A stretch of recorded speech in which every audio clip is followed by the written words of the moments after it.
খাগড়াছড়িতে পয়লা বৈশাখের রং ছড়িয়েছে জেলার ৯টি উপজেলায়। আমি দাঁড়িয়ে রয়েছি খাগড়াছড়ি সরকারি উচ্চ বিদ্যালয়ের মাঠে। আমার পিছনে দেখতে পাচ্ছেন উচ্চ বিদ্যালয়ের বর্তমানে সাংস্কৃতিক অনুষ্ঠান চলছে পাংখায়াপাড়া মারমাদের অনুষ্ঠান চলছে। জেলার বিভিন্ন উপজেলায় তাদের জাতিগত উৎসবের প্রধান অনুষ্ঠানগুলো। খাগড়াছড়িতে মোটামুটি বৈশাখের যে রং ছিটিয়েছে তা বিভিন্ন শ্রেণী পেশার মানুষের মনে একটা উৎসাহ উদ্দীপনা লক্ষ্য করা যাচ্ছে। তবে এতটুকু আনন্দ উৎসবের মধ্যে কোনো ধরনের অপ্রীতিকর খবর পাওয়া যায়নি। আমি এখন দাঁড়িয়ে আছি বান্দরবানের রাজগুরু বৌদ্ধবিহারে।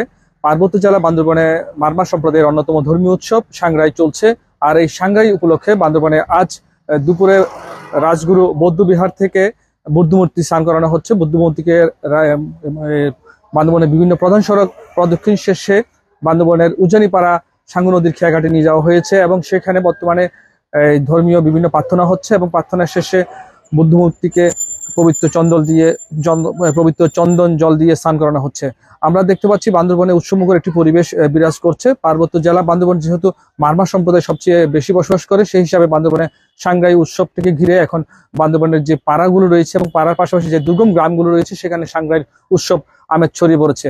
আমরা বান্দরবনে গত কয়েকদিন যাবৎ সাংগ্রাই উৎসব উপলক্ষে গতকাল বর্ণাঢ্য শোভাযাত্রা ছিল।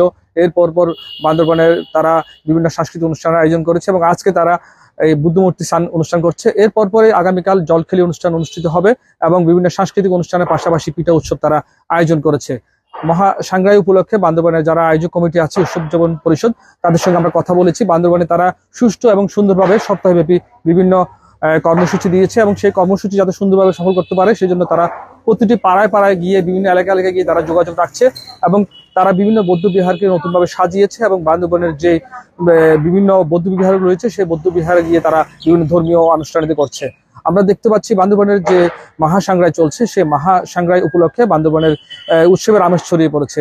11টি ক্ষুদ্র নিগোষ্ঠী বান্দরবানে বসবাস রয়েছে। সেই 11টি ক্ষুদ্র নিগোষ্ঠীর পাশাপাশি বাংলার যে নববর্ষ শুরু হয়েছে, এদিকে বাঙালিদের মধ্যে একটি উৎসবের আমেজ বিরাজ করছে। সবকিছু মিলিয়ে বান্দরবানের যে সাংগ্রাই, সেই সাংগ্রাই উৎসবে প্রায় সপ্তাহব্যাপী বিভিন্ন বর্ণাঢ্য কর্মসূচি রয়েছে এবং সেই কর্মসূচিগুলো সুন্দরভাবে এখনো বাস্তবায়িত হচ্ছে। আমরা বান্দরবানের আইন শৃঙ্খলা বাহিনীর কর্মকর্তাদের সঙ্গে কথা বলেছি। তারা আমাদেরকে জানিয়েছেন বান্দরবানের যে মহাসাংগ্রাই উৎসব অনুষ্ঠিত হচ্ছে সেজন্য বিভিন্ন পয়েন্টে নিরাপত্তা জোরদার করা হয়েছে। এবারে সপ্তাহব্যাপী বিভিন্ন কর্মসূচি যাতে সুন্দরভাবে সফল হয় সেজন্য জেলা পুলিশের পক্ষ থেকে বিশেষ নিরাপত্তা ব্যবস্থা নেওয়া হয়েছে।